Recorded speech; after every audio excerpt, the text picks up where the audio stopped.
On a clear, cold morning in February of 2022, 5 soldiers walk out of an office building at Fort Carson, Colorado. They're not looking for anything unusual. They're just stepping outside.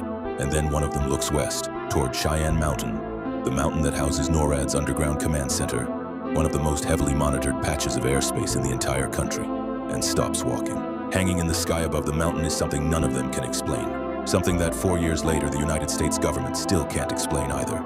This is the story of the Cheyenne Mountain potato. Let's start with where this story actually comes from, because it matters. This isn't a blurry cell phone video or an anonymous internet post. It's a declassified FBI document, one of 72 case files the Department of War released in June of 2026 as part of an ongoing transparency initiative. A program called Pursue, launched after the Trump administration directed federal agencies to review and release what they could about unidentified anomalous phenomena, or UAP. Since that effort began, roughly 300 files have been made public, some dating back to the 1940s. The Cheyenne Mountain case is one of the most detailed reports in the entire release. According to the FBI document, here's exactly what the 5 witnesses described. The object was, in the government's own words, potato-shaped, with distinct sharp edges and a creamy whitish opalescent color. It wasn't smooth. Its surface appeared to be made up of what the report calls articulating fish scales or panels. Panels that were non-symmetrical, non-overlapping, and irregularly shaped, as if the object's entire skin was built from mismatched, moving plates. It didn't move. For roughly 2 minutes, it simply hung in the air above the mountain, catching the light, motionless. 5 trained soldiers stood and watched it, and then in an instant, it was gone. No one had a phone on them. There's no video, no photograph, just 5 separate accounts given to federal investigators that line up with each other in remarkable detail. Now here's where the story gets more interesting than just soldiers saw something weird. The Pentagon's own analysts, the people whose entire job is to explain these cases, looked at this one and came back with what they called, in their own language, low confidence. Their working theory: sunlight reflecting off snow-covered terrain, illuminating low clouds, creating the illusion of a solid object. There's a problem with that explanation, and it's one investigators themselves acknowledged in the file. The witnesses reported clear skies that morning, not scattered clouds, not haze, clear. Investigators also checked for balloons, aircraft, and any known foreign or domestic technology that might have been in the area at the time. They found nothing. The government's own best guess for what these 5 men saw doesn't actually match the conditions the men described. And the file says so in plain language right alongside the explanation itself. This case didn't surface in isolation. It's one of dozens in the same declassified batch, and a few of the others are worth knowing because they help place the Cheyenne Mountain sighting in context.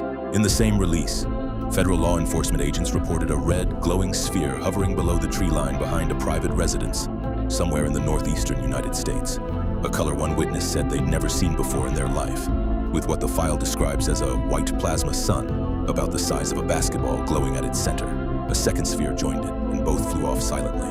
Another file, this one dating back to 2008, describes a disc-shaped object over Harare International Airport in Zimbabwe that emitted beams of light. A report serious enough at the time that it was passed directly to the CIA and the White House Situation Room. None of these cases, not the potato, not the red orb, not the disc over Harare, have ever been resolved. The government isn't claiming they're alien spacecraft.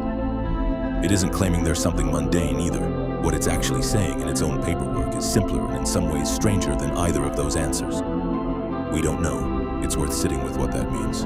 This isn't a case built on a shaky witness or a grainy photo somebody's arguing about online. It's 5 trained military personnel giving matching accounts to federal investigators about an object whose behavior, silent, motionless, then instantly gone, doesn't fit cleanly into any of the categories the government normally sorts these things into. And it happened directly over one of the most secure, most watched pieces of airspace in the United States. Skeptics have pointed out that potato-shaped and covered in shifting scales is exactly the kind of description you'd expect from the human brain trying to make sense of an ambiguous shape at a distance, pattern recognition doing its best with too little information. That's a fair point and worth holding alongside everything else here. But it doesn't erase the fact that the government's own investigators, working the case with far more resources than any of us have, still filed this one under unresolved. If you've seen something like this yourself, motionless, textured, gone in an instant. The National UFO Reporting Center still takes public submissions, and a link will be in the description below. Some mysteries end with an arrest, some end with a body finally found. This one might never end at all. Just an object that hung in the sky over a mountain full of secrets for 2 minutes, and then wasn't there anymore. Next time, another file, another name worth remembering.